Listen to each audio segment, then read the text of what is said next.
Hey, it's Lori, the armchair chef.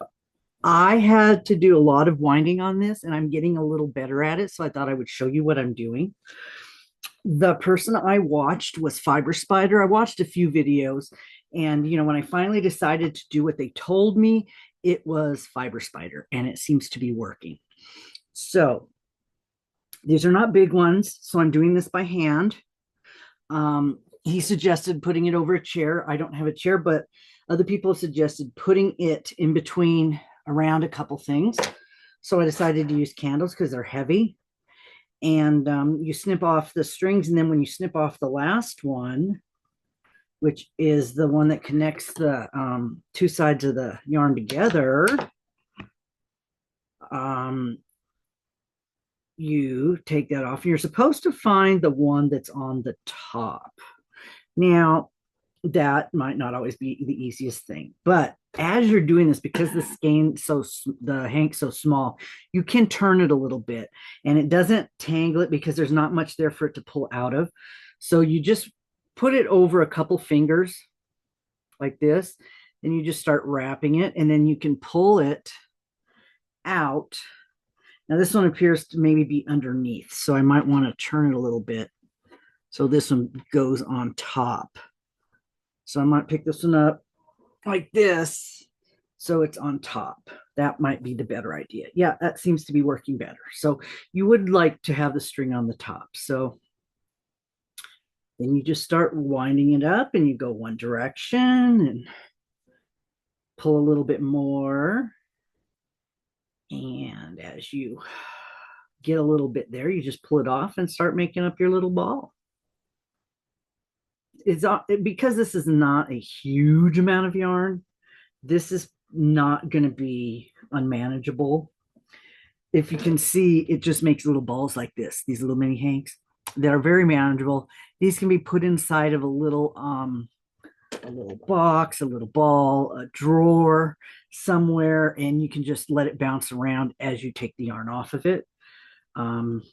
The only thing you have to watch out when you're doing this is not to drop it because it will roll around on the floor and unwind, which has happened a couple times because, I have a lot of them and I'm trying to do it a little fast.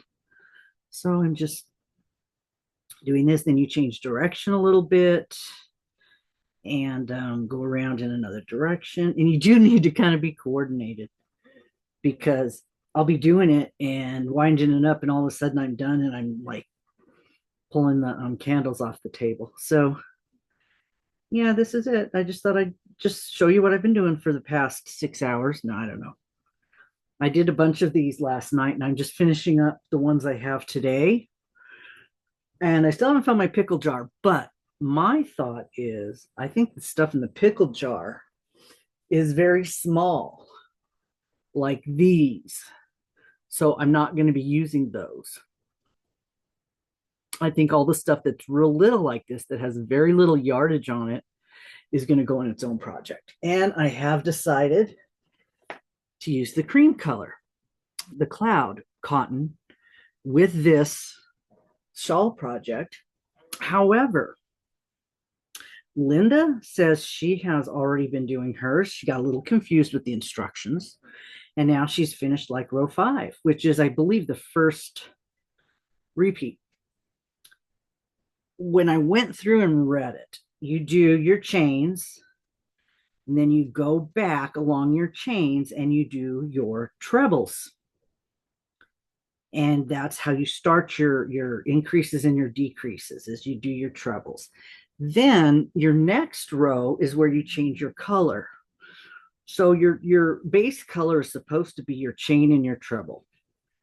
Then you change your color to your first different color, and you do a row of singles, a row of doubles, and another row of singles in that second color. Now, that is probably going to be more yarn used than what is on the base row. The treble row is my guess, because you're doing it like 3 times, unless that equals a treble stitch. I'm not that, and I don't know that much about it. However, I still don't know how much of these little hanks is going to be be used up in these rows. My guess is it's enough to do the 3, 4, and 5 rows, the single, double, and single. And what I may end up doing is, see, I dropped it and it goes rolling all over the place. um, I still am not sure. I have to play it by ear. I don't know. Now, I do have an infinite amount of the cream that I can start and stop whenever I want. Okay. But the mini hanks, I would just like to use the whole hank up before I start the next color. So my thought is I will do the white and cream on the row 1 and 2. And then I start my variegated on the single, double, single. And then I just keep going till this one's done and then do the cream. And then I do the cream until I get to the end of the treble. And then I start the next color. So the cream may be a partial, it would be, it would only be 1 row. It wouldn't even be 2 rows. It would only be one, whatever's left on the treble, if it's not a full treble. So, and then the next color would start. I don't know how that's going to look. It will be probably random in different places on the shawl, depending on how much of these little ones work out. They probably all don't have the same amount of yarn.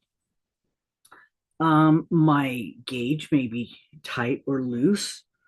Don't know. So I'm thinking that might be how I'm going to have to work it. Just every time I get finished with the cream on a row, then I start the new one, even if it's a partial row. So that might make for a very interesting kind of a patterning in the shawl, to have random cream rows on it. So we'll see. I do not think it'll be in the same spot every single time. I really don't. So that might make it even more interesting. So I'm hoping I can get this done this year. If this is the only thing I work on, maybe. I do not know, because I have some other things I wanted to work on, but this may be it. This may be the only thing I'm going to be able to work on, because I would like to finish this, because I'm, I want to work with you guys, and I'm not fast. I'm very slow. My hands hurt, so I can't. But I think I'm going to do better with these little balls. I'll feel like I'm accomplishing more because I'm going to be able to change up the colors more often. And so, yeah, thought I would just chat with you about this while I wound one of these balls. And I have a few more to go. And I may end up adding some more. I don't know. As I go through, I'm going to choose which color I want.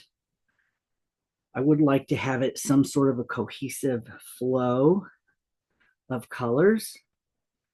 Like I would want the next one to have one of these colors in it. So I could like do maybe this one and then this one. It would have some of this colors, and then maybe the next one would be a little bit different. Could have some yellow in it. And then maybe after that, I could do this one with the yellow and the black, and then do one with a black in it. So the solids would break it up a little bit. I do have some solids. I have a solid purple and black. There's a pink and a red, orange. There's a blue. Don't drop your balls. They start unwinding all over the place. Oh my God, I lost one. There it is. And so, yeah, there were a few fatalities. The first few I did on my lap, and ended up they got tangled, which was before I started doing it the way I was instructed by somebody who knows what they're doing. So there you go. So I did have like 4 fatalities. I do have a red one somewhere that I gave up on. And so, yeah, this so far, I do like planned spontaneity, if you guys understand what that means. I like to do things at the spur of the moment and random, but I don't like to be unprepared. I like to be prepared, which means I don't would not like to go somewhere without knowing where I'm going to go so that I can be prepared. I could have the right shoes. I could have the right accessories. I could have the right clothing. I don't want somebody to just say, okay, we're going to go somewhere, not tell me where we're going. No, no. But I wouldn't mind just hopping in the car and going somewhere or randomly doing something, but I do like to be prepared. So yeah, I might have been had a bad incident when I was a child of somebody surprising me with, well, you know what? I have had some incidents in my childhood happen. May have traumatized me. I did go camping once at summer camp, and my mom did not, nobody packed my luggage, and nobody, to me, it seemed like nobody cared if I had the right stuff with me. And I ended up going to camp without a jacket in the mountains. Yeah, all I had was a sweatshirt, and I was very, very cold. So those kinds of things might have kind of traumatized me to make sure I'm prepared and I have everything that I need. Um, not to be without something that I need. So maybe that's some stuff that's happened in my childhood that kind of traumatized me. Maybe it is. Yeah. So yeah, I don't think at 11 I was old enough to make all those decisions by myself without input from an adult. And that's what happened. I didn't take a jacket with me to the mountains, and it was cold. I just had a sweatshirt because I didn't know any better.